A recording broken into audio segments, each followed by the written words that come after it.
முருகபக்தர்கள் அனைவருக்கும் வணக்கம். கந்தசஷ்டி கவசம் வரிக்கு வரிக்கான பொருள் விளக்கத்தை நாம் பார்த்து கொண்டிருக்கிறோம். அந்த வகையில் இன்றைக்கு நாம் பாகம் 2 பார்க்க போகிறோம். எந்த ஒரு நூலாக இருந்தாலும் சரி, அதன் முழு அர்த்தத்தையும் புரிந்து படிக்கும் பொழுது அதன் முழு பலனையும் நம்மால் பெற இயலும். அந்த வகையில் கந்தசஷ்டி கவசத்துக்கு என்னோட அறிவுக்கு என்ன எட்டுமோ அதற்கான பொருள் விளக்கத்தை நான் கூறுகிறேன். இதில் ஏதேனும் பிழைகள் இருந்தால் என்னை மன்னிக்கவும். பாடலுக்குள் போகலாம். சஷ்டியை நோக்க சரவண பவனார் சிஷ்டருக்குதவும் செங்கதிர் வேலோன் அப்படின்னு சொல்கிறாங்க. சிஷ்டர் அப்படின்னா பக்தர். அப்போது பக்தர்களுக்கு உதவுற யார்? சரவண பவனார் அப்படின்னு வச்சுக்கோங்க. என்ன சொல்கிறாங்க அப்படின்னு பார்த்தீங்கன்னா, சஷ்டி திருநாளில் நோக்கி, அந்த சஷ்டியை நோக்கி, மாதத்தில் 6வது நாளாக வரக்கூடிய திதி சஷ்டி திதி. அந்த சஷ்டி திருநாளில் முருகபெருமானை நோக்கி, அந்த சரவண பவனாரை நோக்கி.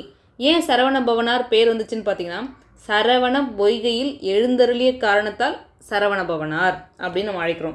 சரவண பவனார், சரவணர், சரவணன், அந்த மாதிரி நிறைய பெயர்கள்லாம் இருக்குது.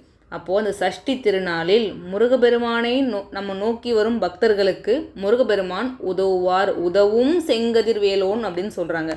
அப்போ உதவுவார். பக்கத்தில் இந்த செங்கதிர் வேலோன் அப்படின்னு சொல்கிறாங்க இல்லையா, முருகபெருமானுக்கு வேலை ஆயுதமாக கொண்டவர், அதனால் வேலோன் அப்படின்னு சொல்லுவோம்.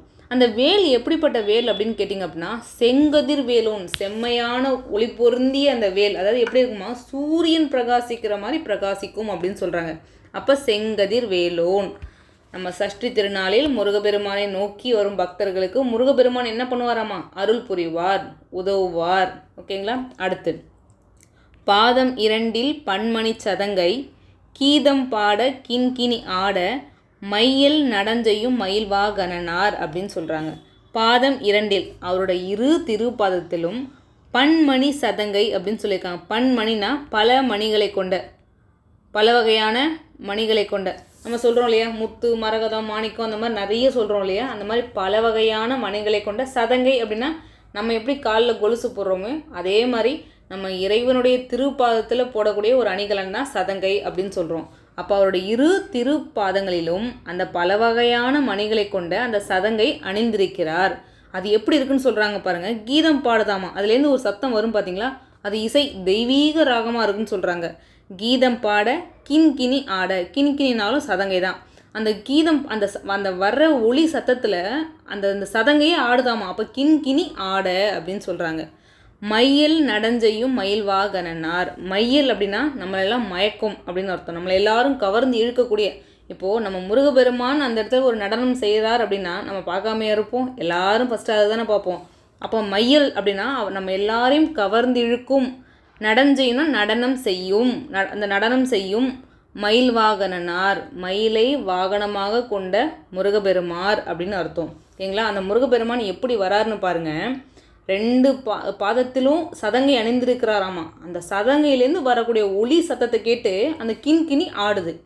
மயில் அந்த அளவுக்கு அழகாக, அந்த அளவுக்கு நம்மளை கவர்ந்து இழுக்கக்கூடிய அளவில் அவர் நடனம் செய்கிறார். அந்த நடனம் செய்யும் மயில் வாகனர் வரார் அப்படின்னு சொல்கிறாங்க. அடுத்து பாருங்கள், அவர் எப்படியெல்லாம் நம்ம அழைக்கிறோன்னு மட்டும் பாருங்கள். கையில் வேலால் என்னை காக்க வென்று வந்து, அதாவது அவரோட திருக்கையில் எப்பவும் வேல் இருக்கும். அப்போ அந்த வேலை கொண்டு என்னை காக்கும் பொருட்டு வாங்க அப்படின்னு சொல்கிறோம். நம்ம அவர் எப்படி கூப்பிட்றோன்னு பாருங்கள். எனக்கு ஏகப்பட்ட குறைகள், என்னோட துயரங்கள் எல்லாமே இருக்குது. அந்த கையில் வேலால் என்னை காக்க வென்று வந்து வர வர வேலா யுதனார் வருக அப்படின்னு சொல்கிறாங்க. அப்போ என் பிரச்சனையெல்லாம் தீர்க்கும் பொருட்டு நீ வா முருகா, அந்த வேலை ஆயுதமாக கொண்ட வேலாயுதனரே வாங்க அப்படின்னு நம்ம கூப்பிட்றோம். வர வர வேலா யுதனார் வருக, வேலை ஆயுதமாக கொண்டவரே வருக அப்படின்னு கூப்பிட்றோம். வருக வருக மயிலோன் வருக. ஓகேங்களா. வேல் ஒரு பக்கம் இருக்கட்டும், மயில் அவரோட வாகனம்னாலே மயில் தான். அப்போ மயிலோன் அப்படின்றது அவரோட இன்னொரு பேர். அப்போ வருக வருக மயிலோன் வருக அப்படின்னு சொல்கிறோம். அதுக்கப்புறம் இந்திரன் முதலா என் திசை போற்ற. என் திசைனா 8 திசையும். ஓகேங்களா. இந்திரன் முதலா என் திசை போற்ற அப்படின்னா எல்லாரும் அவரை போற்றோம். அதாவது 8 திசைகளை உள்ளவரும் போற்றோம். இந்திரன் மட்டுமா அவரை போற்றாரு? யோசிச்சு பாருங்கள். இந்திரன் மட்டுமா அவரை போற்றி புகழ்கிறாரு? இந்திரன் எதனால் போற்றாருன்னு பாருங்கள். ஏன்னா இந்திரனுக்கு ஒரு பிரச்சனை. இந்திரனுக்கும் தேவர்களுக்கு தலைவனாக கொண்டவர் தான் இந்திரன்.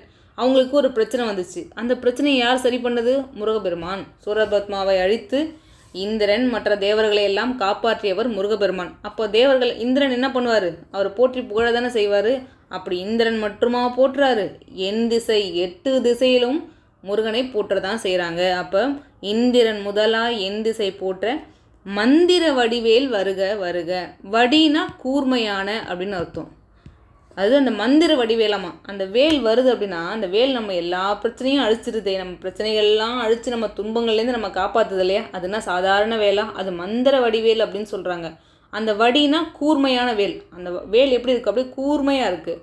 அப்போது கையில் வேலால் என்னை காக்க வென்று வந்து, ஓகேங்களா, அந்த கையில் வேலையுடைய முருகப்பெருமானே என்னை காத்தருளும் பொருட்டு வந்து என்னை காப்பாற்றுவாயாக அப்படின்னு நம்ம அவர்கிட்ட ஒரு முறையிடுறோம். வர வர வேலாயுதனார் வருக, வேலாயுதனரே வாங்க, வேலை ஆயுதமாக கொண்ட முருகப்பெருமாரே வாங்க அப்படின்னு நம்ம கூப்பிட்றோம். வருக வருக மயிலோன் வருக, மயிலை வாகனமாக கொண்டவரே வாங்க அப்படின்னு கூப்பிட்றோம். இந்திரன் முதலா என் திசை போற்ற மந்திர வடிவேல் வருக வருக அப்படின்னு சொல்கிறாங்க. இந்திரன் மட்டுமல்ல 8 திசையிலும் உள்ள எல்லாருமே போற்றக்கூடிய அந்த மந்திர வடிவேல் வருக வருக அப்படின்னு சொல்லிட்டு அந்த வேலை நம்ம அழைக்கிறோம். நாளைக்கு இதனோட அடுத்த பாகத்தை நம்ம பார்க்கலாம். இதில் பிழைகள் இருந்தால் என்னை மன்னிக்கவும். இது யாருக்கெல்லாம் பயனுள்ளதாக இருக்கும் என்று நீங்கள் கருதுகிறீர்களோ அவங்களுக்கு இதை நீங்கள் அனுப்புங்க. இந்த வீடியோ அவங்களுக்கு பயனளிக்கும் அப்படின்னா அவங்களுக்கு நீங்கள் ஷேர் பண்ணுங்கள். நன்றி.